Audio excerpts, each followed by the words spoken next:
Hello and welcome back to Reeling for Cinema, and today we are going to be reviewing Captain America: Brave New World. I went into this movie with extremely low expectations. I have not been into the MCU for a really long time now. I mean, I'd say since Far From Home, I guess. And there's been good ones. There's been good ones like No Way Home and Deadpool and Wolverine. But for me, that's about it. I think all the other movies ranged from bad to okay, and really wasn't my cup of tea. I was not really sure how this was going to turn out. It seemed like the trailers were trying to make this out to be like another Winter Soldier, and you know, Marvel has this little nostalgia strategy that they're going on these days with the cameos and having all these superheroes from 20 years ago come back.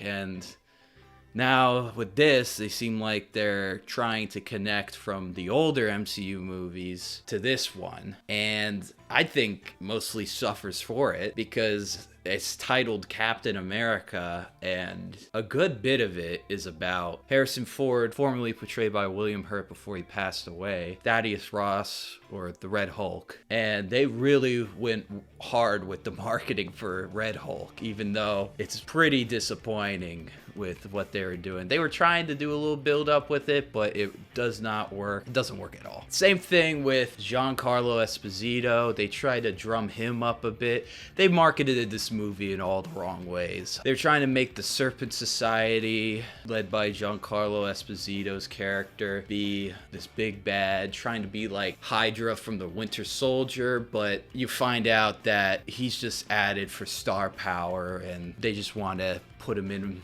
during the reshoots, and it really has no consequences to the plot other than a stupid exposition dump by him that was not needed, because the movie is supposed to be having mystery and intrigue with this kind of espionage feel to it like Winter Soldier had. But of course it's spelled out for us in the middle of the film of what's happening, so it doesn't really feel like it pays off. I mean, the action's not terrible. It's not, I mean, I'm gonna keep saying this, it's not like Winter Soldier or Civil War. I mean, in my opinion, Winter Soldier has some of the best action scenes in the MCU.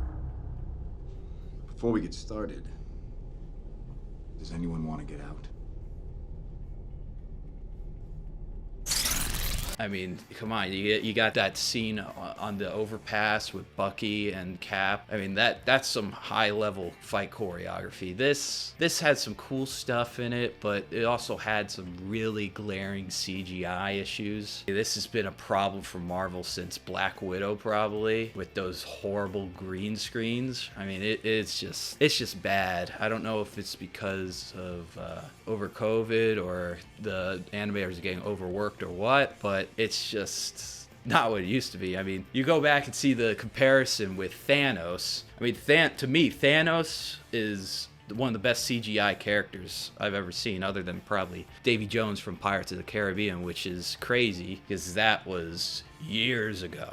And nothing's really meshing. Like I said before, they were trying to capture the feel of Winter Soldier, but it just falls flat. Basically, the first half of the film is the same or similar plot of Winter Soldier. You have a sleeper cell agent who tries to sabotage some things, and it's got the same premise as to why they are doing it, and it's just not as interesting as before. And they're not in the position to be recycling plots. They have to make new stuff, Marvel. And it's really disappointing to me because I grew up with these movies. Seeing them just be lower in quality, not just for me, but for kids growing up, they get to see the older movies, but the newer movies, they might be disappointed in too, you know? It's very unfulfilling. I mean, they even have a part with Giancarlo Esposito that kind of mirrors the altercation between the Winter Soldier and Nick Fury in Captain America 2. And they even have a secret bunker, just like in the Winter Soldier also. So, like I said, a lot is mirroring that that, and I think some of that is intentional. Now, the villain of this movie I thought was very weak. I mean, it's interesting to bring back somebody from before, and he has a relatively interesting shtick, I guess, but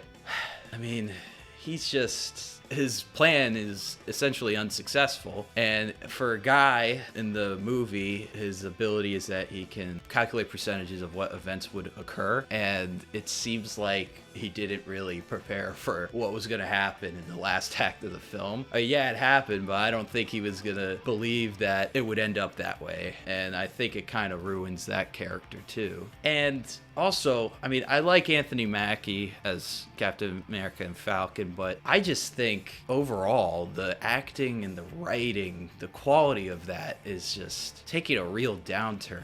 It just felt off. Everything felt off with that. The dialogue, the pacing of the overall story, and not from Anthony Mackie or some of the main cast, but the supporting cast, the acting was not strong. But some of the highlights, I think, were that Harrison Ford's character had a pretty good character arc for the most part, and a good motive to see his daughter again going back to 2008's The Incredible Hulk. But everything just feels relatively underdeveloped. I mean, his arc was the most developed, but even then it was underdeveloped because there were just so many moving parts in this movie. There was a sleeper cell, there was Captain America coming to terms with his role, even though I thought Falcon and the Winter Soldier was supposed to be about that. There's the Serpent Society getting introduced, there's Red Hulk's arc, and it's not balanced well at all. And I think it is really evident that it just completely crumbles in the third act. I mean, this is one of the worst third acts I've seen in a really long time. It just ends. It just falls off a cliff, literally. They have a good action scene, a really good action scene, I'll say, against Captain America and Red Hulk, but that's it. There's nothing else to it. It just ends. I mean, I was in the theater with my friends, and we're just sitting there, and we're just like, wait, is that it?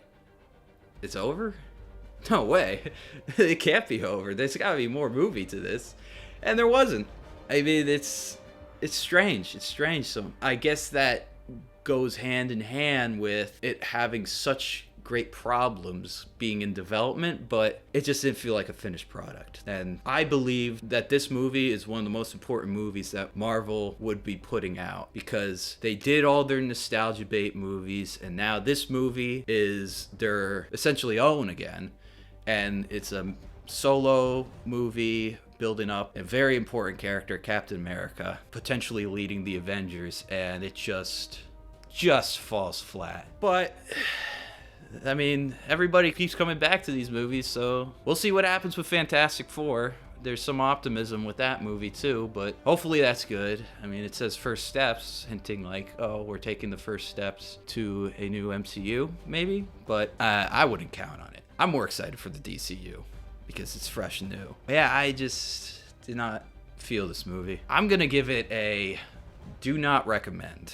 You've got to do better. Only because there are some redeeming qualities, like I said before, with Harrison Ford's arc, and some of the action is entertaining. But it is a disappointing movie, nevertheless.